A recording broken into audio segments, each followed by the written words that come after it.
जुलाई में निकला है, उस गाइडलाइंस का पालन सभी राज्य सरकार नहीं कर रही हैं।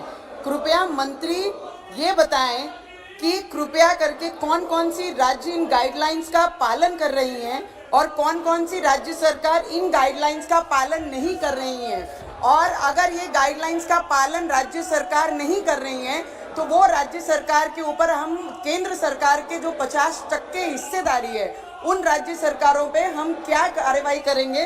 और उसके साथ मंत्री महोदय, कोरोना के पीरियड में जो महिलाएं अकेली रह गई हैं, जिनका पालन पोषण करने वाले ऐसे पुरुष जो नहीं रहे हैं, उनके लिए हम क्या कर रहे हैं, और ऐसे बच्चों के लिए जो अनाथ हो गए हैं इस कोरोना के पीरियड में, उनके लिए सरकार की तरफ से कोई योजना आ रही है?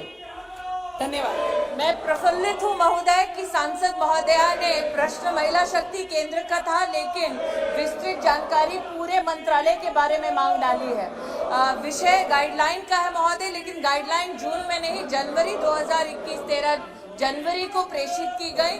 हमने इन गाइडलाइंस के अंतर्गत सभी राज्य सरकारों को पोषण के संदर्भ में और ICDS और आंगनवाड़ी के संदर्भ में ये आग्रह किया कि आप GFR रूल्स और विजिलेंस रूल्स और गाइडलाइंस के अंतर्गत पौष्टिक आहार का वितरण करें, जिसमें टेक्नोलॉजी का इस्तेमाल हो, स्टैंडर्ड्स का इस्तेमाल हो, FSSAI के लैब से हमारे खाने की टेस्टिंग हो और एक सुदृढ़ व्यवस्था राज्यों को बनाने का हमने आदेश केंद्र सरकार की ओर से जारी किया है।